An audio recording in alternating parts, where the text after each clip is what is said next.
Kamusta sa lahat at maligayang pagdating sa Ani-chan Tagalog Anime Recap.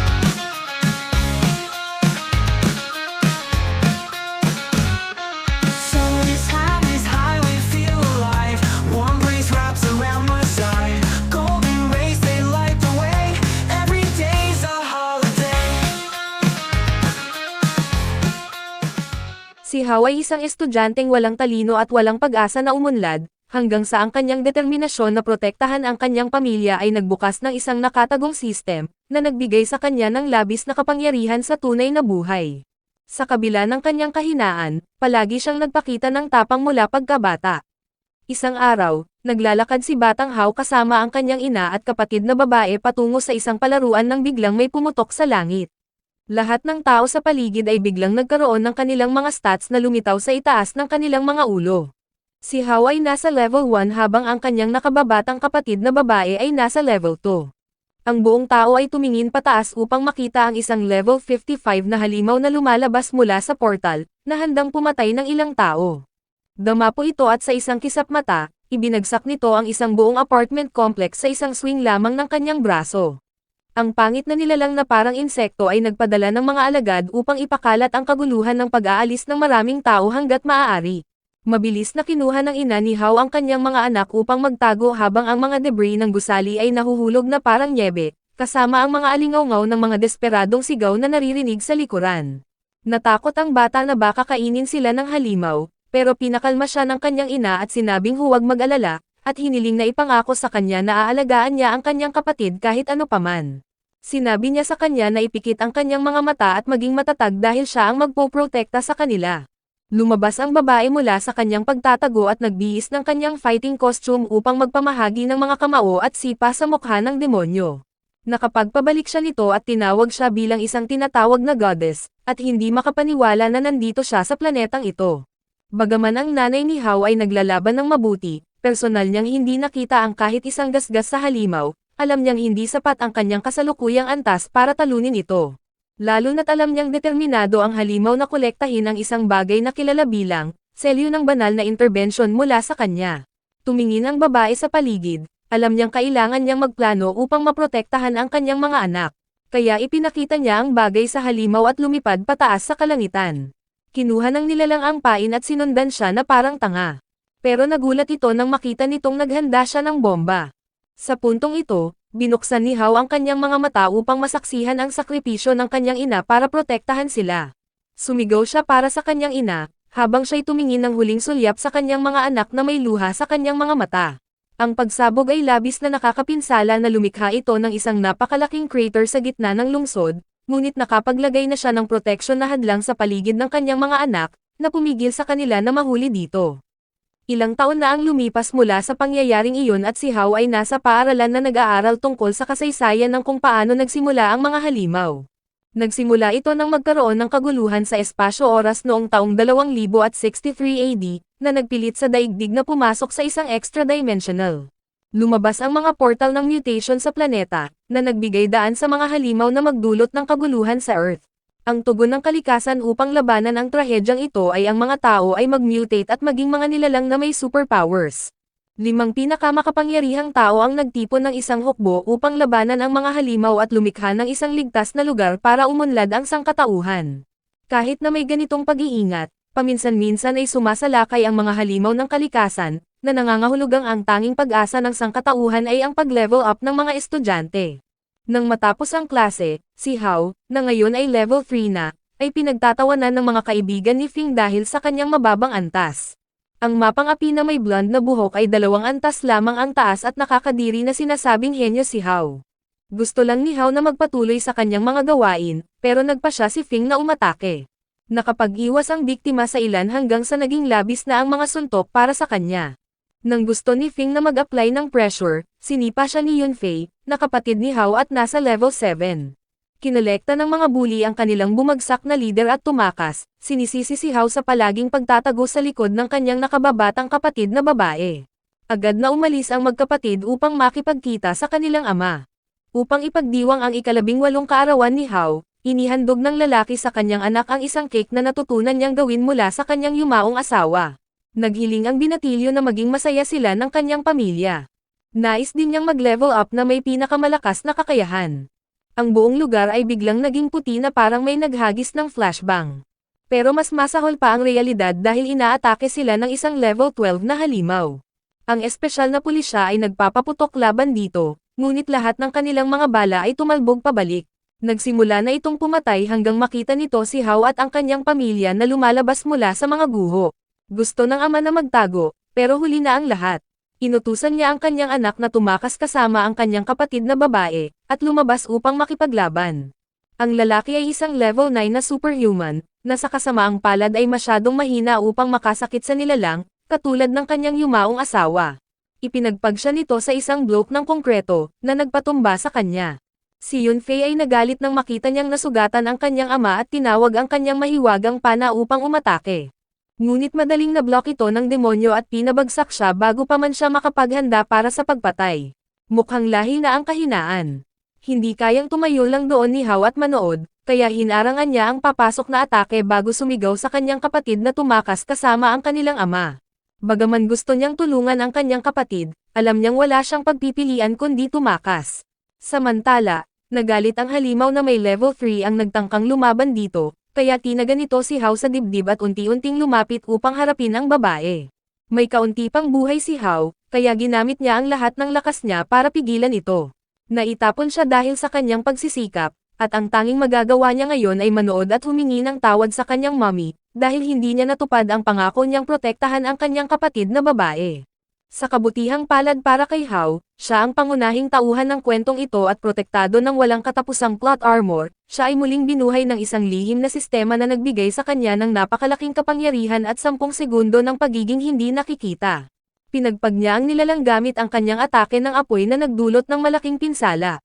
Gayunpaman, sa sandaling natapos ang kanyang timer, nagawa ng nilalang na sipsipin ang enerhiya ng buhay mula sa mga incapacitated na tao upang mag-level up. Nasa level 15 na ito ngayon. Wala nang pag-asa si Hao, pero lumaban pa rin siya. Nahuli siya sa isang laser blast na nagbawas ng kanyang kalusugan sa 1%. Binalaan siya ng sistema na handa nang gamitin muli ang kanyang isang beses na ultimate mode, kaya inactivate niya ito nang malapit nang kainin siya ng halimaw. Hindi naglalaro ang binatilyo sa pagkakataong ito. Naglabas siya ng isang makapangyarihang galaw ng apoy, na nagtanong sa nilalang kung paano nagkaroon ng aura ng isang tunay na eksperto ang batang ito na parang emperador. Well, hindi nito nakuha ang sagot dahil ito'y na-incinerate. Ang pagkatalo sa halimaw ay nagbigay kay Hao ng maraming karanasan na puntos na nagbukas ng kanyang panloob na espasyo para sa pag-upgrade. Ginamit ng sistema ang ilan sa kanyang mga puntos upang pagalingin siya bago ipaalam kay Hao na siya ay napili ng Divine Sign.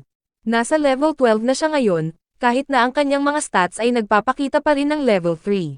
Tuwing ginagamit niya ang mga nakuha niyang experience points upang kumonekta sa sistema, pinapayagan siyang mag-level up. Samantala, silang tatlo ay dinala sa ospital. Pumasok si Hao upang makita ang kanyang kapatid na nagmamakaawa sa doktor na gamutin ang kanyang ama. Pero malinaw na may lahing Pinoy ang lalaki dahil una siyang humingi ng bayad. Nag-alok pa siyang ibenta ang kanilang bahay, pero hindi siya interesado at tiningnan siya ng may pagdiriin bago itinulak ang babae palayo patungo sa kanyang kapatid. Sinabi ni Hao sa kanya na siya na ang bahala dito. Habang naguguluhan ang level 10 na doktor kung paano gumaling ng mabilis ang bata nang walang anumang medikal na atensyon, lumakad ang bata patungo sa doktor upang ipakita ang isang mahiwagang kristal na umaasa siyang sapat na upang mabayaran ang mga bayarin sa ospital para sa kanyang ama. Hindi makapaniwala ang lalaki na ang isang level 3 ay kayang talunin ang ganitong halimaw, pero tinanggap pa rin niya ang kristal. Gusto pa rin niyang malaman kung paano, pero sinabi ng lalaki na huwag na siyang mag-alala tungkol doon. Sinabi ng doktor sa kanya na ang pagpapagamot sa kanyang ama ay aabot ng mga 500,000, ngunit ang kristal ay nagkakahalaga lamang ng 200,000. Humiling si Hao ng 3 araw, ngunit binigyan siya ng makasariling profesional ng 1 araw lamang para makuha ang natitirang halaga, kung hindi magsisimula ang paggamot. Si Yunfei ay kinukuskus ang kanyang ulo, iniisip kung paano nila makakamit ang halagang iyon sa napakaikling panahon. Si Hao, gayunpaman, ay may plano na makuha ang pera sa pamamagitan ng panalo sa campus dungeon competition na gaganapin kinabukasan. Narinig niya na ang premyo para sa mananalo ay magiging malaki. Si Yunfei ay nasa sabik at gusto ring makilahok, pero sinabi niya na magpahinga muna siya dahil hindi pa siya ganap na gumagaling. Habang sila ay nag-uusap, Ang tusong doktor ay nakikinig at nakipag-ugnayan sa isang tao upang ipaalam ang kanilang kahina-hinalang kilos. Dumating ang araw ng kompetisyon at nagtipon-tipon ang mga estudyante upang makinig sa anunsyo. Ang punong guro, na nasa antas 11, ay masayang ibinalita sa kanila na ang premyong salapi para sa nagwagi sa taong ito ay magiging 1,000,000, salamat sa Hanmo Group na nag-sponsor ng kaganapan. Ang panganay na anak ng organisasyong iyon, na si Keir Mountain, ay naroroon upang maghanap ng talento. Siya ay nasa level 20 at umaasang makapag-recruit ng 1 o 2 estudyante. Sila ay isang grupo na kasangkot sa pagpatay ng mga halimaw at paggalugad ng mga piitan para sa mga mahalagang bagay at kayamanan. Lahat ng mga estudyante ay sabik nang marinig ang balitang ito, umaasang makakasali sila sa Hanmo Group na nasa top 6 sa mga ibang grupo ng bayani. Ang mga detalye para sa kompetisyon ay inihahayag na. Ang mga kalahok ay ipapadala sa Shadow Forest Dungeon na may mga halimaw mula antas 5 hanggang antas 15. Maaari silang bumuo ng mga koponan na may maximum na 5 tao, at magkokompetensya rin sila laban sa isa't isa. Ang huling boss ng dungeon ay isang level 20 na halimaw. Ang mga kalahok ay makakakuha ng mga puntos sa pamamagitan ng pag-aalis ng mga halimaw. Isang estudyante ang nagturo na ang pakikipagkompetensya sa isa't isa ay nagudyok din sa kanila na alisin ang isa't isa, na sa tingin niya ay labis na. Ipinaalam ni Kermo sa kanila na ito ang realidad ng buhay at tanging ang mga malalakas lamang ang karapat-dapat mabuhay.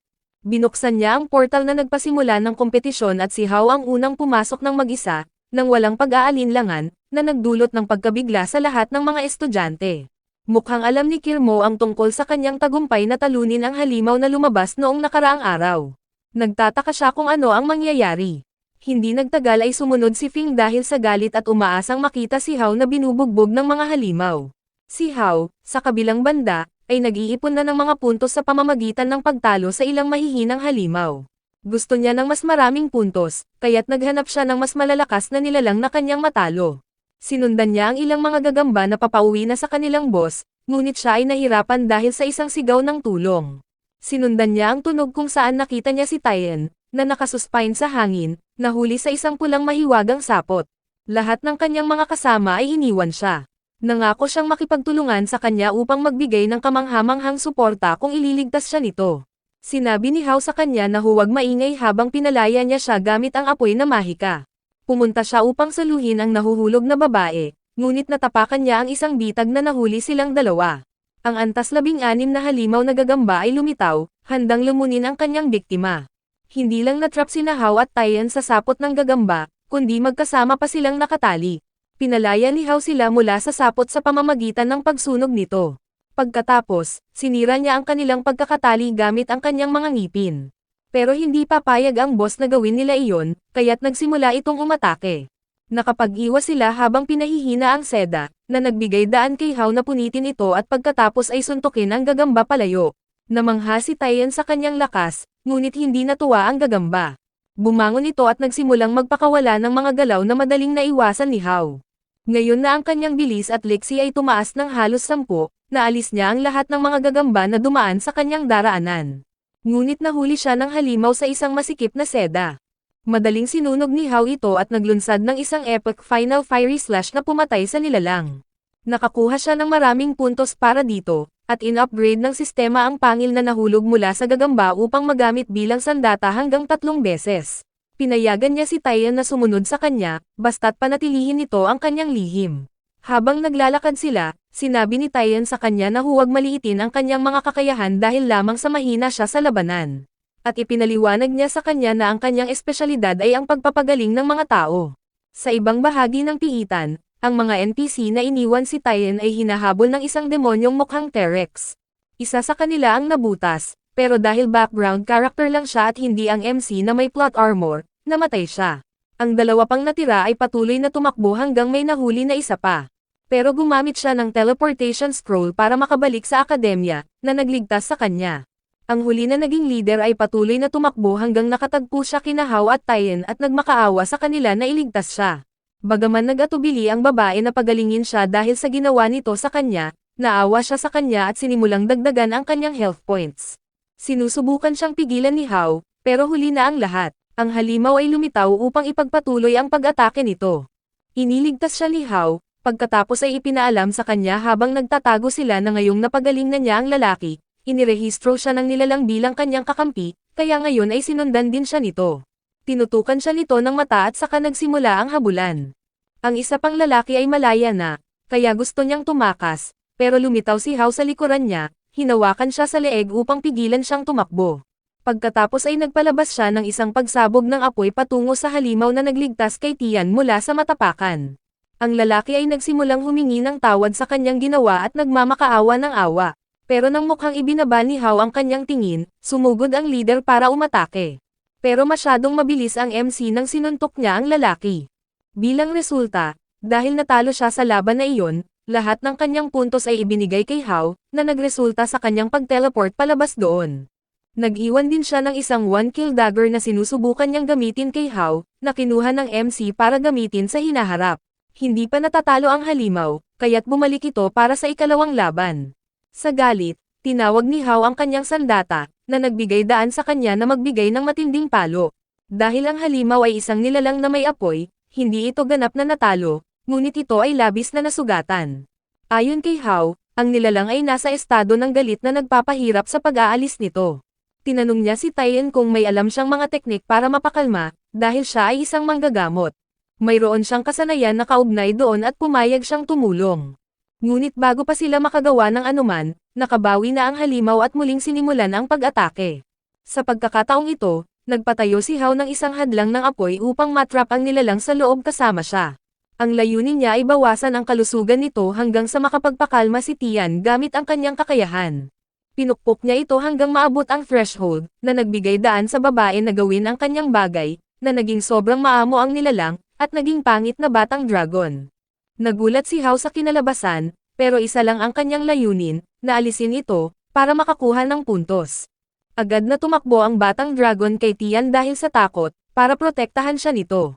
Nakiusap siya sa kanyang tagapagligtas na payagan ang kahina-hinalang cute na nilalang na mapalaya. Pangako pa ng halimaw na bibigyan siya ng maraming kayamanan, pero talagang wala itong pakialam si Hao, kaya't inihanda na niya ang sarili na tapusin ito. Huminto siya bago pa man niya maibigay ang pangwakas na atake, sinabihan itong mawala.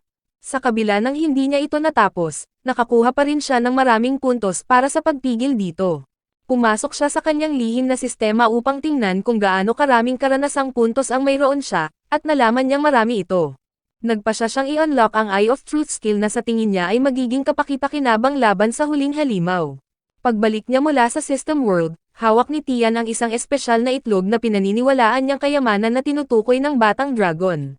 Sinuri niya ito at mayroong itong rarity na isa sa 100,000. Lumipat tayo kay Kirmo, na nagmamasid kung paano ang takbo ng batang lalaki, at nakita niyang kawili-wili ang mga nangyayari hanggang ngayon. Lumipat tayo kay Fing at sa kanyang grupo, na nag-e-enjoy ng kanilang oras, nag-iipon ng mga puntos at kumukuha ng mga loot. Inactivate ni Kirmo ang isang mode na nagpapahintulot sa lahat ng estudyante na makita ang leaderboard kasama ang lokasyon ng ibang mga koponan. Ang kanyang pangit na tauhan na may isang pangil ay alam na ang pagbabagong ito ay ginawa upang maganap ang laban sa pagitan ng mga estudyante. Nakita nila na nakakuha si Hao ng maraming puntos, na perpekto dahil si Fing ay may plano ng makipagsabwatan sa ibang grupo para alisin ang natitira. Hindi nila alam na si Hao ay labis ng makapangyarihan at nagbibigay na ng mas matinding pahirap sa ibang mga estudyante na sumusubok na kunin ang kanyang mga puntos. Pinilit niya silang umatras, na nagresulta sa kanya at kay Tian na makuha ang lahat ng kanilang puntos. Ang lalaki ngayon ay nasa unang pwesto sa leaderboard. Alam niyang susundan siya ng iba, kaya gusto niyang tapusin ito agad sa pamamagitan ng pagkatalo sa huling boss. Ginamit niya ang kasanayang paghahanap ng katotohanan na nakuha niya upang mahanap ito at sinimulan ang paglalakad patungo roon kasama ang babae. Napansin ni Tia na mabilis na papunta sa kanilang direksyon sina Fing at ang kanyang grupo, pero hindi nag-aalala ang MC dahil may plano siya. Dinala niya sila sa lokasyon ng boss, at pagkatapos ay pumasok sa camouflage mode kasama si Tian upang magtago sa mga puno, upang ang halimaw ay makapagpatumba ng malaking bilang ng grupo. Nang dumating sina Fing at Ko, naguluhan siya nang hindi niya makita si Hao, pero iyon na ang pinakamaliit sa kanyang mga problema nang lumitaw ang level 23 na boss. Bagaman natatakot ang kanyang grupo, walang takot na sumugod si Fing at siya ang unang lumaban ng harapan. Madali siyang naitaboy pabalik, ngunit hinutusan niya ang kanyang grupo na suportahan siya sa pamamagitan ng pagpapaputok ng apoy na mahika sa halimaw habang ang iba naman ay nagpapagaling sa kanya gamit ang Bluetooth na mahika. Ang kanyang estratehiya ay nagtagumpay ng unti-unting nababawasan ang kalusugan ng nilalang. Na-impress si Hao, pero alam niyang simula pa lamang ito dahil ang isang halimaw na kasing taas ng antas ay hindi basta-basta matatalo. Tama siya dahil pumasok ito sa pangalawang yugto na nagpalakas ng tibay nito at kahit nagsummon ng maraming mas maliliit na bersyon ng sarili nito upang salakayin ang koponan. Yung iba ay natatakot at halos tumain na sa kanilang pantalon sa takot ng lumala ang sitwasyon, at sinubukan nilang tumakas kahit na sinasabi ni Fing na huwag silang gumalaw. Nakita ni Tian na ang mga iyon ay nasa seryosong problema at mawawasak kung hindi tutulong si Hao. Nagpa siya ang lalaki na magpakitang gilas sa pamamagitan ng pagwasak sa lahat ng mga tauhan ng boss. Ilang estudyante ang ayaw sa karne, kaya nag-teleport sila palabas doon.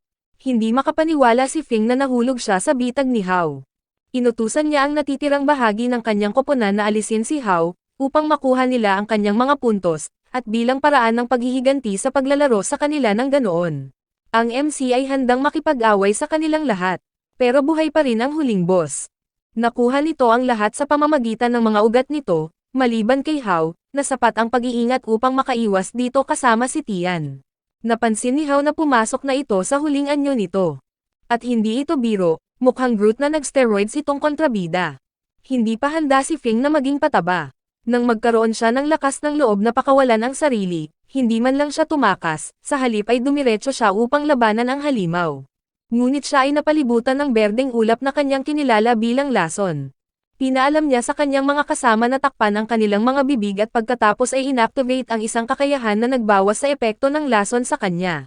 Sa kabutihang palad, nandyan si Hao para tumulong. Nagawa niyang alisin ang ulap at kinumbinsi ang iba na mag-teleport palayo kung ayaw nilang mamatay. Ngayon ay sila na lang ang natira, siya, si Fing, at si Tian. Pero tanging si Hao lamang ang talagang makakaharap sa boss. Ipinukol ng boss ang lahat ng mayroon ito sa kanya. Sa kasamaang palad, walang tumama. Iniwasan ni Hao ang lahat bago siya bumagsak na may pangwakas na suntok na sumira dito. Dahil natapos na niya ang gawain, nag-trigger ito ng isang portal na magbubukas para makabalik sila. Nagulat siya nang may anunsyo na 3 tao kasama na siya, ang nakaligtas. Akala niya'y umalis na silang lahat pagkatapos ng kanyang babala. Lumabas si Fing upang harapin siya kung bakit nagkunwari siyang mahina kahit na siya ay talagang malakas. Hindi niya gusto ang katotohanan ito at umatake kay Hao. Pero madaling na-block ito ng lalaki at pinilit siyang ma-teleport palayo doon. Ang halimaw ay nagbaba ng isang berdeng kristal na kinuha ni Hao at ibinigay kay Tian, dahil naramdaman niyang mas magagamit ito ni Tian kaysa sa kanya. Bago siya makapagpasalamat ng maayos, nagsimulang gumalaw ang lupa at mabilis na nagsasara ang portal.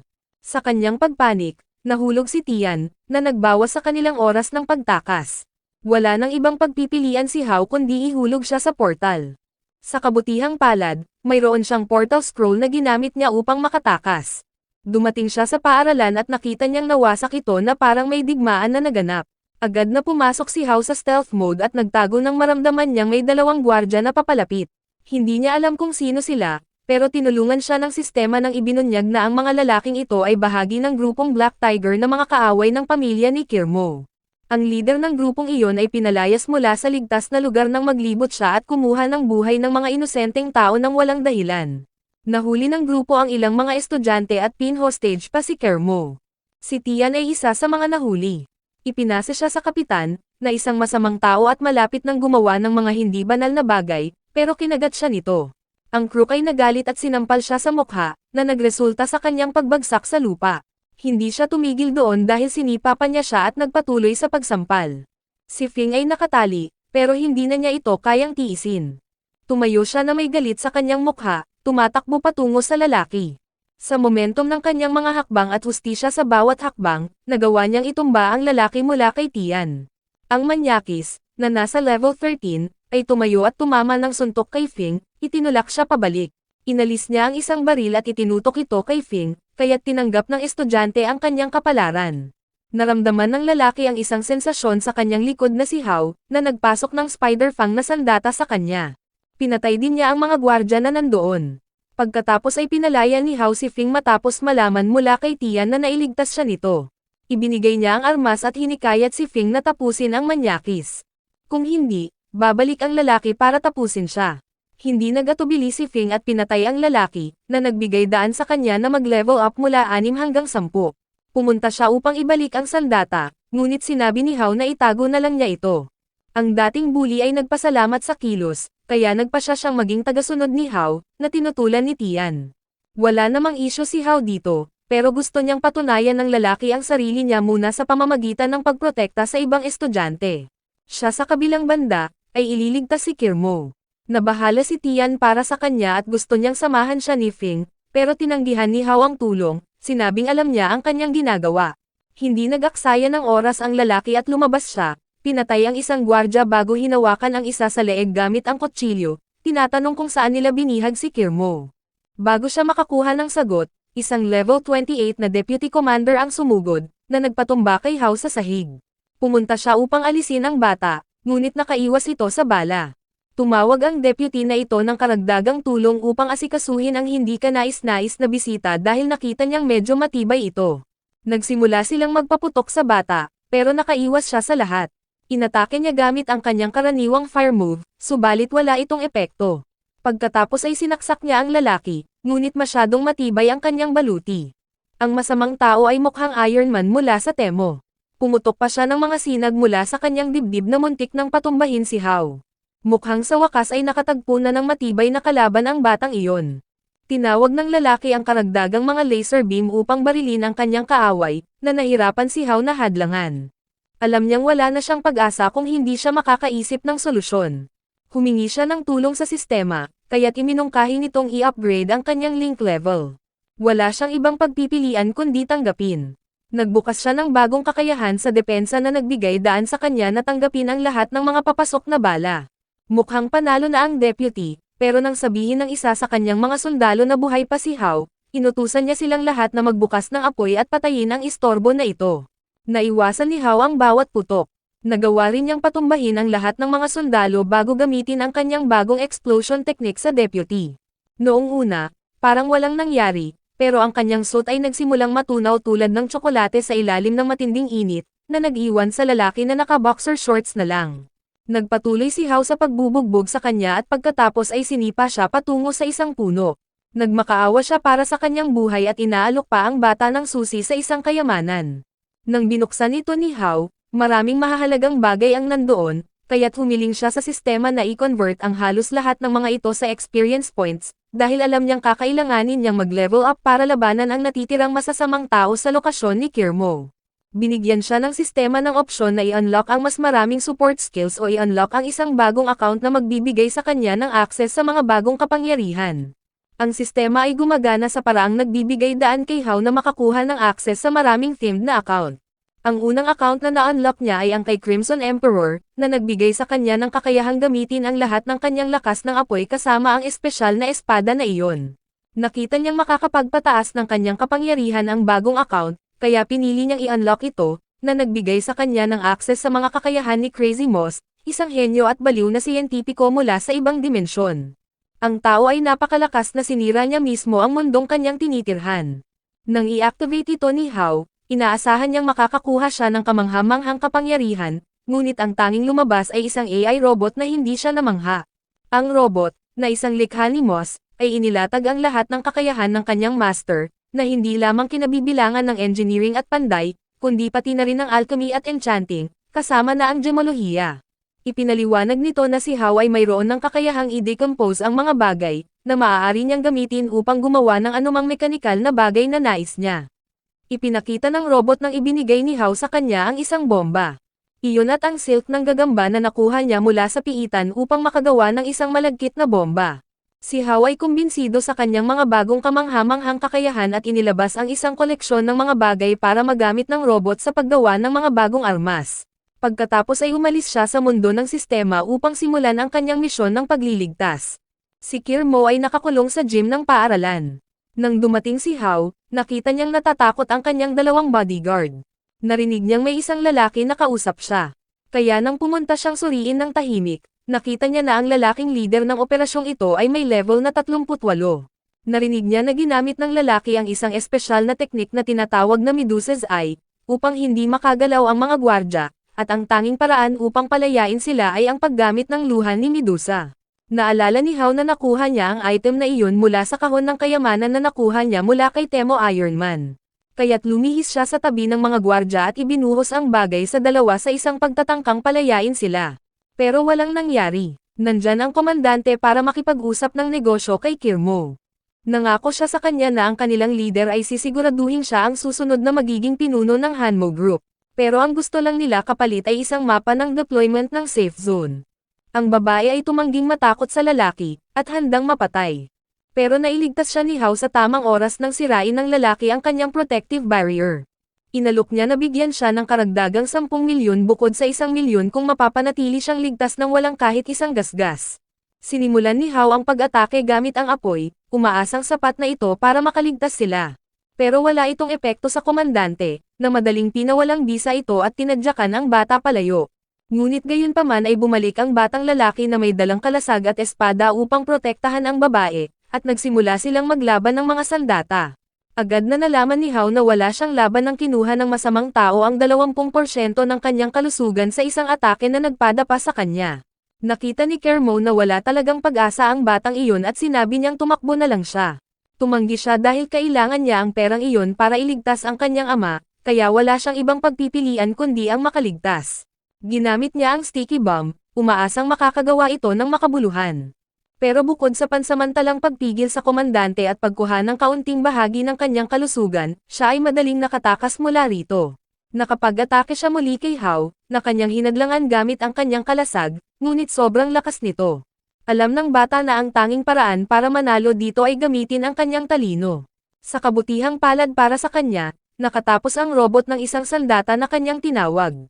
Ito ay isang Gatling gun na ginamit niya upang abalahin ang kanyang kalaban, na nagbigay sa kanya ng pagkakataon na makapagpatama ng isang one-hit kill na kutsilyo sa likod nito. Ngunit ang komandante ay gumanti ng isang kasing devastating na atake, na halos nagtanggal ng buong kalusugan ni Hao. Nagalit ang pinuno ng mga nanghihimasok na sinayang niya ang paggamit ng isang espesyal na kakayahan, at para lamang manatiling buhay sa hangal na labanang ito. Kung hindi niya ito ginamit, napahamak siya. Bumawi ang kanyang kalusugan sa ibaba ng kalahating marka. Nagpasya siyang tapusin ang laban gamit ang isang serum na nag-transform sa kanya sa isang nilalang na parang werewolf. Sigurado si Hao na tapos na siya at ganoon din ako. Pero dumating ang plot armor sa tamang oras nang malapit na siyang matapos sa pamamagitan ng pagliligtas ng 2 bodyguard. Ginamit ng level 40 na duo ang kanilang espiritual na mga kamao upang hindi makagalaw ang masamang tao. Si Hao sa puntong ito ay nasa bingit ng kamatayan. Kaya tinutusan ni Kirmo ang isa sa kanila na pagalingin ang bata. Agad siyang gumaling, at ang commander ay hinila sa harap niya upang tapusin. Hindi siya kumurap ng 2 beses. Sa katunayan, hindi siya kumurap kahit isang beses nang ginamit niya ang kanyang espada upang tuluyang wakasan ang masamang tao, na nangako na ang kanyang kamatayan ay magiging kamatayan ng lahat. Ang babae ay labis na humanga sa bata kaya tinalok niya itong sumali sa kanyang grupo. Tinanggihan niya ang alok, sinabing ang gusto lang niya ay pera. Sinubukan niyang baguhin ang isip nito nang sinabi niya sa kanya na magkakaroon siya ng akses sa lahat ng uri ng kamanghamanghang kagamitan at mga mapagkukunan. Idinagdag pa niya na ang kanyang pamilya ay maninirahan sa pinakamaligtas na lugar na kilala bilang Upper 3 District, malayo sa anumang pagsalakay ng halimaw.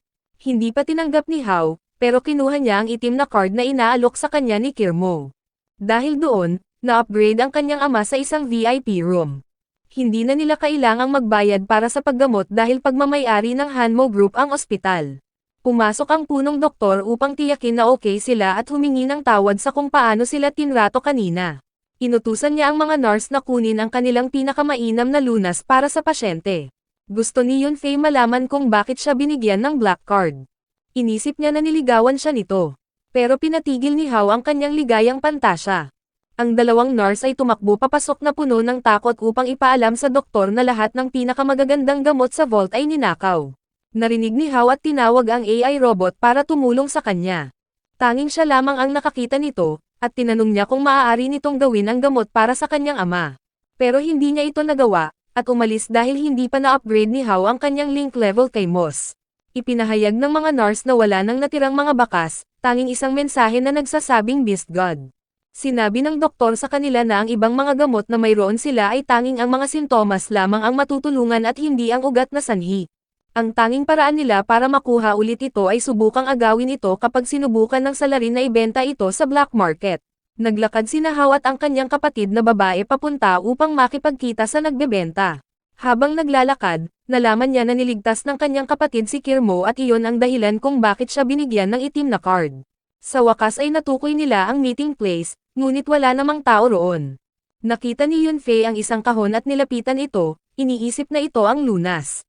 Hindi nakapagbigay ng babala si Hao sa kanya sa tamang oras, at ang naging bunga ng kanyang aksyon ay ang pagkakabilanggo nilang dalawa sa magkahiwalay na nakalalasong hadlang na hindi nila mabasag.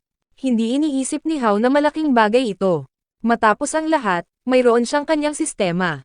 Pero nang binuksan niya ito, nagbigay babala ang sistema na magsasara ito dahil sa lason na malapit ng putulin ang kanilang koneksyon. Kailangan niyang alisin ang sarili niya sa sitwasyong iyon para makabalik ito online. Sa sandaling iyon, si Hao ay muling naging talunan. Isang boses ang nakakuha ng kanyang atensyon at lumabas na ang salarin ay ang tiwaling level 10 na doktor. Dinisenyo niya ang lasong ito partikular upang mahuli si Hao. Ang plano niya ay dalhin siya sa Beast God. Pero lahat ng iyon ay nawasak ng isang babae na nagngangalang sa iyo ang nagligtas sa kanila sa pamamagitan ng pagpapaalis sa doktor at pagwasak sa hadlang. Habang inaalagaan ni Hao ang kanyang kapatid, mabilis na tumakas ang kriminal nang hindi lumilingon. Hinabol siya ni Hao at ng bagong dating. Pero hindi ko alam na kayang tumakbo ng ganoon kabilis ng mga doktor dahil naiiwan niya sila. Hindi pa makakuha ng tulong si Hao mula sa sistema, pero mayroon pa rin siyang lakas sa martial arts na ginamit niya para gumawa ng matinding parkour at makalampas sa doktor. Ang lalaki ay naglaho gamit ang isang kakaibang aparato na kinilala ni Saiyo bilang pagmamay-ari ng Huangsheng Group, nang makita niya ang logo. Nagkaroon si Hao ng pakiramdam na nasa panganib ang kanyang kapatid na babae kaya't nagmadali siyang bumalik sa kanyang tabi, tanging upang makita na siya ay nahuli na. Wala nang magawa ang MC dahil hindi pa rin gumagana ang sistema. Ang tanging magagawa niya ay panoorin siyang unti-unting nawawala. Isang random na lalaki na ang pangalan ay Anchend ang sumagip sa kanya, nang lumipad siya na parang si Sergio Ramos at tumama ang dalawang paa sa mukha ng doktor. Nakilala siya ni Yunfei bilang isang nakatatandang estudyante sa kanyang paaralan na sinasabing henyo. Ngunit si Anshand ay isang mapagpakumbabang estudyante na tinanggihan ang papuri. Sa pagkakataong ito, siniguro ni Hao na hindi makakatakas ang kriminal. Kinuha niya ang lunas bago ginamit ang katawan ng lalaki bilang punching bag. Pero sa kabutihang palad ng doktor, may isang nasasakupan siyang tumulong sa kanya nang maglagay siya ng spell na nagkokontrol sa isip kina Hao at ko. Kinuha lang niya ito at handa nang umalis. Pero nagkamalay ang doktor at pumunta upang kunin ang antidote bago sila umalis. Sa puntong ito, nagamit na ng sistema ang mas maraming puntos na nagbigay daan kay Hao na makawala bago pa man naibigay ang gamot. Sinubukan ng babae na pigilan siyang muli, pero hindi ito nagtagumpay sa pagkakataong ito. Inatake niya siya, pero nakapagpaabala siya gamit ang isang ahas na summon at pagkatapos ay nawala. Ang walang silbing doktor ay nagsimulang magmakaawa na mapatawad ang kanyang buhay. Inalis niya ang isang serum at ininject ito sa kanyang sarili. Nakapir si Hao sa kanyang dibdib, pero ang epekto ng kakaibang substansya ay naganap na naging dahilan upang maging isang malaking halimaw siya. Bago siya nawala upang makipaglaban muli sa ibang araw, ipinaalam ni Shu kay Hao ang isang pribadong auction na magaganap mamayang gabi. Ayaw niyang sumama ang kanyang kapatid sa kanila, kaya nag-order siya ng taxi para ihatid ito pauwi. Nalaman ng bata na si Shu ay konektado kay Kirmo, dahil bigla na lang siyang lumitaw mula sa kung saan para iligtas sila. Pinasalamatan niya siya sa ginawa nito, at tinanong siya kung kilala niya si Anchend dahil mukhang may iba pang mga grupo na interesado rin sa kanya. Itinanggi ni Hao na kilala niya ang lalaking iyon, ngunit namangha siya na gumawa ng napakabuting gawa si Anchend at biglang nawala ng walang salita. Dumating sila sa tamang oras sa black market auction, na tila nasa ibang dimensyon. Ang unang item ay binili ng malaking halaga na 3 milyon ni Anchend, na naruroon din. Paano hindi siya makapaniwala na ang isang batang tao na walang anumang kilalang katayuan o kayamanan ay may ganitong halaga ng pera? Lumabas ang kanyang AI robot at nag-alok na tumulong sa pagtukoy ng halaga ng mga bagay na ibinibenta, upang hindi masyadong gumastos ang bata o bumili ng mga walang silbing bagay. Hanggang ngayon, lahat ng mga kayamanang na-auction ay binili ni Anchend. Nalaman ni Hao na ang kanyang kaklase ay kabilang sa isang grupo na katulad ng Hanmo Group. Tiniyak ni Saiyo sa kanya na kung tatanggapin niya ang alok ni Kirmo at sasali sa kanyang negosyo, magkakaroon siya ng pera upang madali ang bilhin ang lahat ng inaalok. Ang susunod na bagay ay isang blueprint na dinisenyo ng isang master ng inhinyero. Sinasabing napakahirap maabot ang ganitong mataas na antas at bilang resulta, wala pang 10 ang nakarating sa ganitong katayuan. Dahil masyadong komplikado ang blueprint para maunawaan, walang gustong kumuha nito. Ang alok na presyo ay sobrang baba para sa halaga nito. Lahat sila ay nagulat at tumawa nang itinaas ni Hao ang kanyang kamay upang bilhin ito sa halagang 2 milyon. Natanggap niya kaagad ang kanyang item at sinabi ng sistema na ito ay isang blueprint para sa isang mech. In-upgrade din nito ang antas ng mech sa 20. Gusto ni Hao ang tunog na iyon dahil makakatulong ito sa kanya sa pakikipaglaban sa mga halimaw. Ang huli at pinakamahalagang item ay susunod na. Ito ay isang elixir ng muling pagkabuhay ng nagngangalit na elf, na nagsimula sa 100 milyon. Ipinaalam ni Seiyo kay Hao na ang bagay na ito ay kayang magbalik buhay sa mga patay, bagaman mayroon itong ilang mga side effect, isa na rito ay ang taong iyon ay magiging isang elf, na nilamon ng galit at uhaw sa dugo. Tinanong niya ang kanyang AI, na pinangalanan niyang Wise, kung posible bang makagawa ng ganitong potion ang isang master alchemist, ngunit tumanggi ito. Sinabing imposibleng mangyari dahil ito ay lampas na sa pharmacology at itinuturing na hindi etikal. Habang nag-uusap sila, binili ni Anchend ang item sa halagang 300 milyon, na nag-iwan kay Hao na nagtataka kung sino ang balak buhayin ng kanyang nakatatanda. Tapos na ang kaganapan, at habang naglalakad si Hao sa kalye, nilapitan siya mula sa likuran ni Anchend. Pinuri niya ang lalaki sa pagbili ng napakaraming bagay at gusto niyang malaman kung talagang gumana ang potion ng muling pagkabuhay. Hindi rin sigurado ang nakatatanda, pero ang alam niya ay ang simpleng ideya ay nagbigay ng lakas ng loob na lumampas sa hangganan ng tao dahil may pag-asa silang maibabalik sila. Bago umalis si Anchend, binigay niya kay Hao ang isa sa mga nakuha, na isang lumilipad na balabal na matagal nang gustong-gusto ni Hao. Bagaman gumastos ang senior ng 6 na milyon dito, hindi siya nag-atubiling ibigay ito, at nabanggit ng random na ang kapatid ni Hao ay cute. Pumasok ang binata sa kanyang sistema upang buuin ang mech gamit ang blueprint na nakuha niya sa tulong ng kakayahan ni Moss. Ang layunin niya ay idisenyo ang mech na kahawig ng kanyang ina, ngunit habang pinoproseso ito, may lumabas na notification mula sa sistema na mayroong nag-i-interfere sa proseso. Nang natapos na ang lahat, ang mech na nasa harap niya ay hindi man lang kamukha ng kanyang ina. Tinitingnan ang kanyang hitsura. Hindi makita ni Hao kung paano siya naging level 20 dahil mukhang napakamahina siya sa kanyang kasuotan bilang katulong. Ang kanyang robot na katulong, gayunpaman, ay nagpabatid sa kanya na ang kanyang lakas ay talagang ayon sa pamantayan. Pinili niyang pangalanan siyang Nana, at nagmadali ang mech patungo sa kanya, tinatawag siyang Master. Lumalabas na ang tunay na personalidad na sumasakop sa katawan na iyon ay isang makapangyarihang mechanical queen na nagngangalang Irina, na mula sa isang advanced na sibilisasyong batay sa Silicon. May mga plano siyang sakupin ang dimensyong ito ngayon na siya ay muling isinilang. Hindi ito alam ni Hao at kalaunan ay ipinakilala siya sa kanyang pamilya, sinabing ito ang kanilang bagong katulong na tutulong sa paglilinis at pagluluto at lahat ng nasa pagitan. Kasalukuyan siyang naghuhugas ng mga pinggan at kinaiinisan ang bawat sandali nito dahil mababa ito para sa kanya, pero kailangan niyang magpanggap na okay lang siya dito. Nangako siyang aalisin ang lahat ng mga ito pagkatapos niyang makawala sa kanyang kasalukuyang katawan. Samantala, sa akademya, nagkaroon ng isang presentasyon upang pag-usapan ang insidente na nangyari. Ang punong guro ay tinipon sila upang magpasalamat sa bayani na nagligtas sa kanila.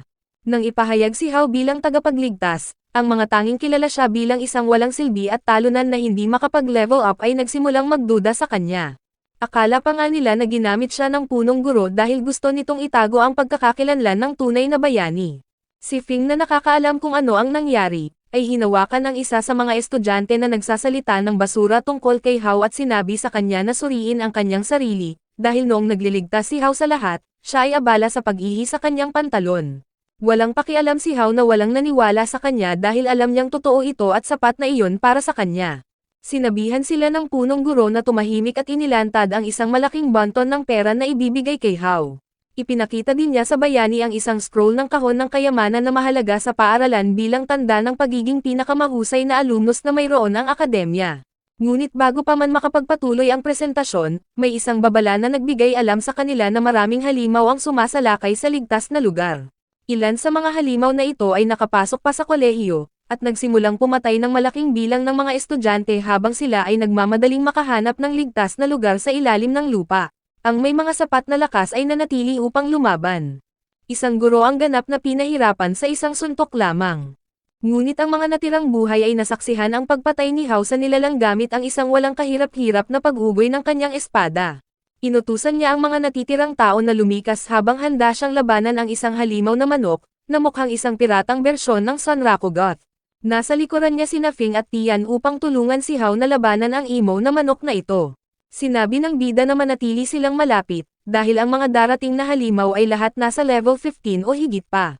Nakita ni Hao ito bilang perpektong pagkakataon para sila ay mag-level up, kaya ang ideya niya ay bawasan ang kalusugan ng halimaw ng sapat na mababa para kay Fing at Tian na sila ang magbigay ng finishing blow, na magpapataas sa kanilang level. Si Chicken Imo ang unang test subject at si Tian ang nagtapos nito. Lumabas sila at nakita nilang mas malala ang sitwasyon dahil ang buong lungsod ay inaatake. Naisip ni Hao kung kamusta na ang kanyang pamilya, pero wala siyang oras para mag-isip ng husto dahil siya at ang kanyang koponan ay napalibutan na ng mga halimaw. Umatake sila sa pag-aakalang mahina ang mga tao, pero madali itong na-block at halos napabagsak sila sa isang galaw. Ito ay nagbigay sa dalawa ng pagkakataon na tapusin ang mga nilalang. Ginawa ng trio ang kanilang gawain habang dalawang estudyante ang nanood kung paano tinutulungan ni Hao ang kanyang mga tauhan na mag-level up. Nakiusap silang makipaglaban kasama siya, pero lumakad siya palayo at sinabi na dapat silang magmadali at maghanap ng kanlungan sa ilalim ng lupa. Napansin ni Tia na napakaseryoso ni Hao at tinanong kung bakit siya mukhang malungkot. Sinabi niya sa kanya na ang antas ng mga halimaw ay patuloy na tataas, at hindi siya sigurado kung may sino man ang magiging sapat na malakas upang iligtas ang lahat kung patuloy na darating ang mas malalakas na halimaw. Abala rin siya sa pag-iisip tungkol sa kanyang pamilya, dahil kung may halimaw na mas malakas pa sa level 20 na lumitaw, hindi ito kayang harapin ni Nana. Samantala, sa kanyang lokasyon, napansin niya ang isang katulad na demonyo na pumatay sa ina ni Hao na lumilipad sa kalangitan habang siya ay naglilinis ng bintana. Hindi pa alam ni Hao kung ano ang sitwasyon, kaya siya at ang dalawa pa ay patuloy na pinapalo ang mga halimaw, na nakatulong kay Fing at Tian na umabot sa level 15 at 13 ayon sa pagkakabanggit. Ngayon na nasa sapat na lakas na sila, iminungkahi ni Hao na maghiwalay sila. Nag-away sina Fing at Tian kung sino ang dapat sumunod sa kanilang guro, pero sinabi ni Hao na tumahimik sila at makinig sa mga tagubilin. Ginamit niya ang Eye of Truth upang matukoy kung saan susunod na pupunta. Inutusan niya ang dalawa na pumunta at iligtas ang ilang estudyanteng na-trap, at pagkatapos noon, gusto niyang magtago sila sa kanlungan. Siya sa kabilang banda, ay pupunta sa departamento ng mga guro upang iligtas ang ilang tao. Habang papunta siya doon, ipinaalam ng sistema na mayroon siyang humigit kumulang 210,000 puntos na handang gamitin kung paano niya ito nais. Binigyan siya nito ng mga opsyon na magbukas ng bagong King of Glory account o i-upgrade ang kanyang link level sa iba pang mga account na na-unlock na niya. Pinili ni Hao na ilaan ang lahat nito upang i-upgrade ang kanyang link level sa Crimson Flame Emperor, na magbibigay sa kanya ng bagong mga kasanayan at higit pang kapangyarihan. Nakapagligtas siya ng isang guro kasama ang dalawang estudyante mula sa isang level 18 na halimaw na kabayo. Sinunod niyang tinungo ang silid ng koleksyon dahil naramdaman niyang may tao roon. Ang taong nagkukubli doon ay isang estudyanteng nagngangalang Zo. Nakita niya ang kaguluhan bilang isang pagkakataon upang kunin ang ilan sa mga kayamanang hawak ng paaralan. Narinig niyang may lumalapit at nagtago siya, pero nang makita niyang si Hao ito, inatake niya ito gamit ang isang ice projectile, na iniiwasan ng bayani. Hindi niya maintindihan kung bakit nandito siya habang lahat ay tumatakbo para sa kanilang buhay. Sinabi ng babae na huwag makialam at nagalit nang sabihin ni Hao na nandito siya para tumulong. Nagpalabas siya ng ilang pang mga atake ng yelo. Nagsimula na siyang magtanong kung may kinalaman siya sa pag-atake ng halimaw na ito. Alam niyang itinatago rin niya ang kanyang antas dahil mas malakas siya kaysa sa kanyang hitsura. Itinanggi ng babae na kasangkot siya sa nangyayari, at naghanda na silang dalawa na makipaglaban. Gayunpaman, isang malaking level 45 na gorilla ang sumira sa kanilang kasiyahan at tinamaan siya mula sa ere pababa sa lupa. Pumasok ito para kainin siya, pero dumating si Hao para iligtas siya. Pinasalamatan niya siya sa pagliligtas bago sinabi sa kanya na tumakbo na, dahil masyado siyang mahina para labanan ang nilalang. Sinabi ni Hao sa kanya na siya rin ay nagtatago ng kanyang tunay na lakas, at pagkatapos ay binigyan siya ng isang potion para sa pag-recover upang maibalik ang kanyang enerhiya mula sa unang atake ng halimaw. Alam ni Hao na kailangan niyang makipagtulungan sa batang ito para mapabagsak ito. Nainis ang nilalang na akala ng mga simpleng tao na kaya nilang lumaban sa kanya, kaya nagsimula ang laban. Maganda ang kanilang teamwork dahil lumikha si Zo ng pagkakataon para kay Hao na makapag-backshot na nagbawas ng kalusugan ng demonyo. Ang babae ay isang napakahusay na mandirigma na napakagaan at mabilis. Sa totoo lang, pinagpapalo pa rin ang malaking bakulaw kahit nagsimula na itong seryosohin ang laban. Hinawakan nito si Hao at ibinagsak siya sa sahig tulad ng ginawa ni Hawk kay Loki. Pero hindi tulad ni Loki, Nakatakas si Hao at nagdulot ng malubhang sugat sa mukha ng nilalang. Ayaw ng halimaw na bumagsak mag-isa, kaya't ginawa niyang kristal ng sariling pagkawasak ang kalusugan nito, handang dalhin ang lahat kasama nito. Binalaan siya ni Zue na magdudulot ito ng malaking pagsabog, kaya dapat silang lumayo hanggat maaari. Hindi tipo ni Hao na tumakbo, kaya ginawa niya ang kabaligtaran at lumapit pa dito hanggat maaari.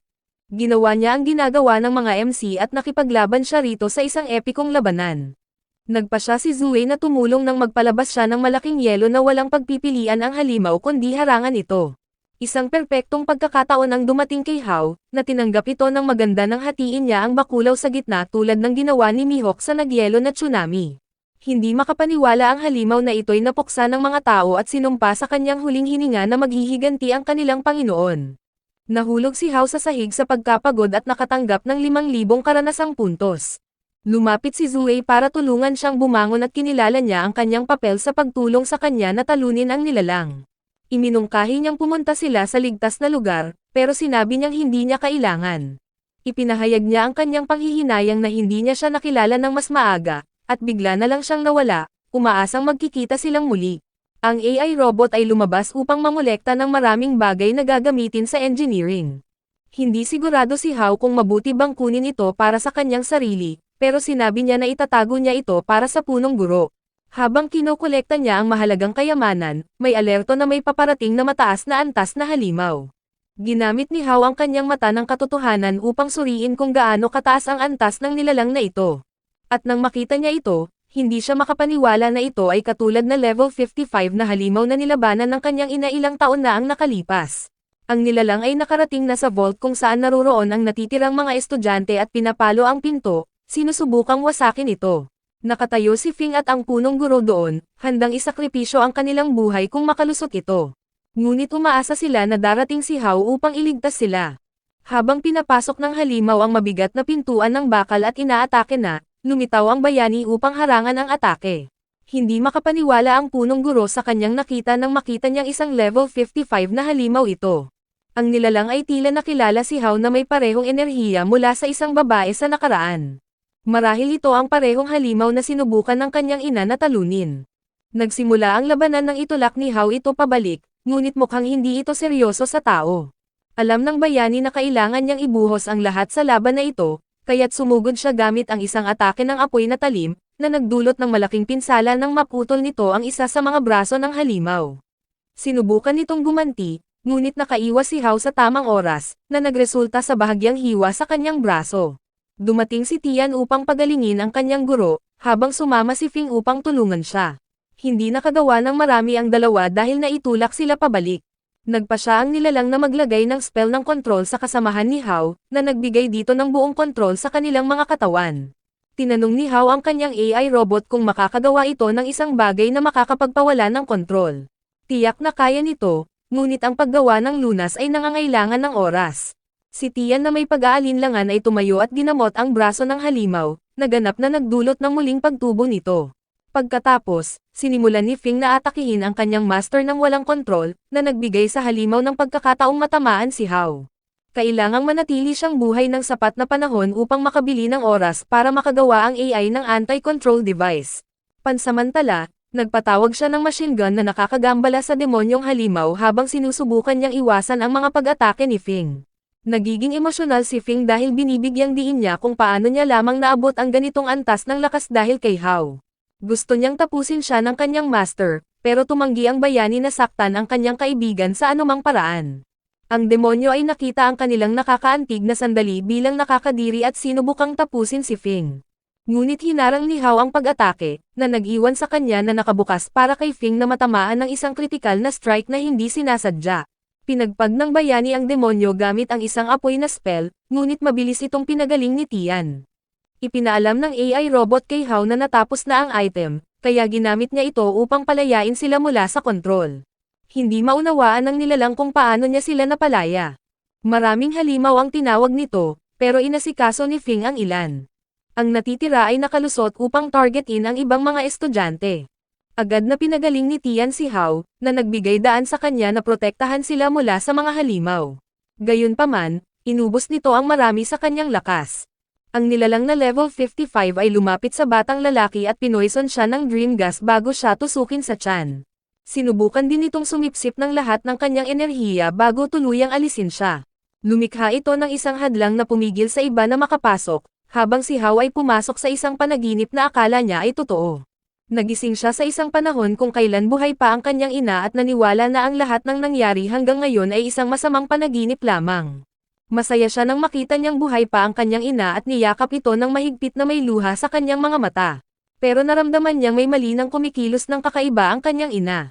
Nalaman ni Hao na ito ay isang ilusyon at nagawa niyang makawala dito. Dahil sa tagumpay na ito, na-unlock ng sistema ang buong kapangyarihan ng Crimson Flame Emperor. Nagbago siya at pagkatapos ay tinaboy ang halimaw. Ang antas niya ay sobrang taas para dito. Wala itong laban, at sa isang ironical na pagkakataon, pinunit niya pa ang parehong braso na naputol noon. Sinabi ng nilalang sa kanya na hindi ito tunay na matatalo, dahil ang kailangan lang nitong gawin ay mag-iwan ng itlog, at palagi itong mabubuhay muli. Nangako ito kay Hao na babalik ito at aalisin ang bawat isa sa kanila, dahil naitala na nito sa kanyang alaala ang lahat ng kanilang mga mukha. Hindi pinansin ni Hao ang kanyang pag-aalinlangan, at naghanda ng bagong pag-atake ng apoy na tuluyang nagwasak sa lumaking insekto. Bilang resulta ng pag-aalis nito, nakakuha si Hao ng maraming mga tagumpay, kabilang ang pagtanggap ng 200,000 na puntos ng karanasan. Ngayon na tapos na ang lahat, nakita ng mga estudyanteng nagmamalupit kung ano ang kayang gawin ni Hao. Binaligtad nila ang kanilang mga sinabi at humingi ng tawad sa kanya para sa kanilang mga sinabi. Lahat sila ay nagpasalamat sa kanya sa muling pagliligtas sa kanila. Hindi siya nakapagdiwang ng matagal dahil nakatanggap siya ng nakakabahalang tawag mula sa kanyang kapatid na nagsabi sa kanya tungkol sa mga halimaw na umaatake sa kanila. Naputol ang linya bago pa siya makakuha ng karagdagang impormasyon. Samantala, sa lokasyon ni Yunfei, nakatakas siya kasama ang kanyang ama at si Nana. Sila kasama ang isang malaking grupo ng mga tao, ay papunta sa isang ligtas na lugar nang may isang kawan ng mga halimaw na bubuyog na lumalapit. Ang takot ay nagdulot ng isang tao na mabangga si Yunfei, na nagresulta sa pagbagsak ng kanyang ama sa sahig. Habang binubuhat niya siya, isang level 30 na halimaw ang lumitaw. Alam ng dalaga na wala siyang laban, ngunit tinawag niya ang kanyang mahiwagang pana at palaso upang mapigilan ito nang sa gayon ay makapagligtas si Nana sa kanyang ama. Walang epekto ang mga atake ni Yunfei sa nilalang. Tumakbo ito papunta sa kanya para tapusin siya, kaya tumakbo ang kanyang ama para harapin ang panganib. Pero pareho silang naligtas nang mag-transform si Nana, at nagpalipad ng rocket na huminto dito. Hindi pa ito natanggal. Akala nito na madali lang ang tagumpay na ito dahil nakita nito si Nana bilang isang mababang antas na mekanikal. Lumipad siya sa ere at ganap na winasak ito. Pinaalalahanan siya ng sistema na siya ay umangat ng antas bilang resulta ng pagkatalo sa demonyo. Masaya si Nana nang malaman niyang maaari siyang mag-level up dahil nagbigay ito sa kanya ng mas maraming kontrol sa katawan. Mas marami pang mga nilalang ang papalapit sa kanya at sabik na siyang makipaglaban sa lahat ng mga ito. Bumalik tayo kay Hao, na nakabalik na sa kinaroroonan ng kanyang pamilya, pero hindi niya sila makita kahit saan. Habang naghahanap, nakita niya na isang babae mula sa security team ay inaatake ng 2 halimaw. Nanunood siya mula sa malayo. Parang nakilala niya ito mula sa kung saan, pero hindi niya malaman kung saan. Gayunpaman, iniligtas niya ito at nagpakilala ang babae bilang si Chinlo. Hiniling niyang sumama siya sa kanya. Habang sinusundan nila ang mga yapak ng kanyang pamilya, isang level 30 na halimaw ang bumagsak sa harapan nila, kaya nakipaglaban si Hao dito. Ang babae ay nasa likuran, nanunood na may masamang ngiti, sinasabi kung gaano kaganda na makuha ang kanyang kapangyarihan. Pagkatapos lang patayin ni Hao ang nilalang, inatake siya mula sa likuran. Nang lumingon siya upang makita kung sino ang gumawa sa kanya ng ganoon, ang nakita niya ay ang babaeng kanyang iniligtas. Ini-inject niya ang sarili niya gamit ang parehong hirenggilya na ginamit ng doktor. Naging halimaw siyang ahas na nagtaas ng kanyang antas sa 58. Lumabas na siya pala ang nagtatangkang iligtas ang doktor. Inihayag niya na ang ininject niya sa sarili niya ay isang biyaya mula sa tinatawag na Diyos ng halimaw. Ang layunin niya ay ialay siya sa kanyang master bilang isang sakripisyo. Nagsimula itong umatake kay Hao, ngunit nagawa niyang iwasan ang mga inihagis nito sa kanya. Pagkatapos, inilagay niya siya sa isang ilusyon, sinasabi na kung sasama siya sa kanila, magiging mas makapangyarihan siya. Hindi talaga na-convince ang bayani sa kanyang alok at nakatakas siya sa ilusyon gamit ang kanyang Eye of Truth na kapangyarihan. Mabilis nang nauubos ang lakas ni Hao dahil walang tigil ang kanyang laban. Walang pakialam si Chinlo na pigilan siya hanggang sa hindi na siya makalaban. Wala nang ibang pagpipilian ang bata kundi hilingin sa sistema na i-activate ang kanyang ultimate form. Pero binalaan siya na ang kanyang pisikal na kondisyon ay masyadong mahina upang mapanatili ito, pero hindi siya nag-alintana, kaya inactivate niya ito. Nakita niyang sobrang matigas ang ulo niya, kaya nagpasya na lang siyang alisin na siya. Nahihirapan siyang makahanap ng opening sa loob ng itinakdang oras dahil napakataas ng depensa at atake ng halimaw. Tinanong niya ang AI kung maaari nitong matukoy ang anumang kahinaan, ngunit ang tanging naiisip nito ay hayaan siyang kagatin ng mga napakamakakalasan na ahas na lumalabas mula sa kanya. Nagawa niya ito sa pamamagitan ng pagsasamantala sa kanyang layunin sa pagpatay, at pagkatapos ay lumipat sa paraang nakagat ng mga ahas ang kanilang mga sarili. Agad na kumilos ang lason, at agad na namatay ang bahagi ng halimaw sa kanya. Ang kanyang pagkatao ay nananatili pa rin sa loob ng ilang sandali. Nagsimula nang umiyak si Chinlo, nagtatanong kung talagang masama ang nagnanais na maging mas malakas. Sumagot si Hao, sinabing wala namang masama doon basta't hindi mo ibinibenta ang sarili mo o ang iyong integridad para sa kapangyarihan. Nais niyang hindi nangyari ang sakunang ito ng mga demonyo, dahil marahil ay masaya siyang kasal na may mga anak sa halip na maging sundalo na nagnanais ng kapangyarihan. Siya ay bumagsak at namatay. Sinabi ng AI robot sa kanya na may balita ito tungkol sa kanyang pamilya, at sila ay ligtas sa silungan. Sa kabutihang palad para kay Hao, lahat ng mga portal ay sarado na sa ngayon. Hanggang sa susunod, nangako siyang palaging lalaban at magiging mas malakas upang protektahan ang mga taong mahal niya. Maraming salamat sa panonood, sana nag-enjoy ka sa anime na ito. Mag-subscribe at pindutin ang notification bell upang updated ka lagi sa mga bagong video na may upload namin, at para makatutok sa higit pang Tagalog anime recap, magkita tayo sa susunod.